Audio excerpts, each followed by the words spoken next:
હું કલ્પના ઠક્કર ગામ અંજારથી નવસર્જન વિશ્વ વિક્રમ વિજેતા ગ્રુપ દ્વારા આયોજિત ટાસ્ક નંબર 34 વિષય મનપસંદ પદ્યકૃતિમાં મારી રચના પસંદગી પામેલ મારી રચનાને હું અહીંથી પઠન કરું છું. સૌપ્રથમ ઈવાબેન, દિલીપભાઈ ધોળકિયા તથા સમગ્ર ટીમનો હું અહીંથી આભાર માનું છું.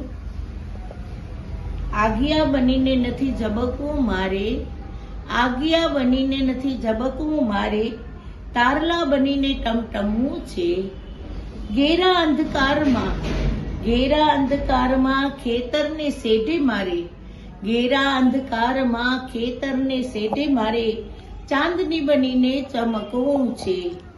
આગિયાની જેમ નથી પલમાં બુઝાવું મારે, આગિયાની જેમ નથી પલમાં બુઝાવું મારે, સૂરજ બનીને મને તપવું છે. વીરણી બની નથી જીવવું હવે મારે, વીરણી બની નથી જીવવું હવે મારે, કાના સંગાથી રાસ રમવું છે, કાના સંગાથી રાસ રમવું છે.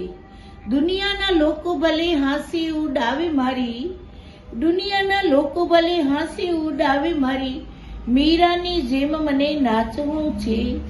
વાંસળી બનીને શ્યામના અધરે મારે, વાંસળી બનીને શ્યામના અધરે મારે, સૂર બનીને રેલાવું છે હવે, માધવનું મન મારે બનવું છે હવે, શ્યામ સંગાથે મને રહેવું છે, મારે શ્યામ સંગાથે હવે રહેવું છે. જય શ્રી કૃષ્ણ.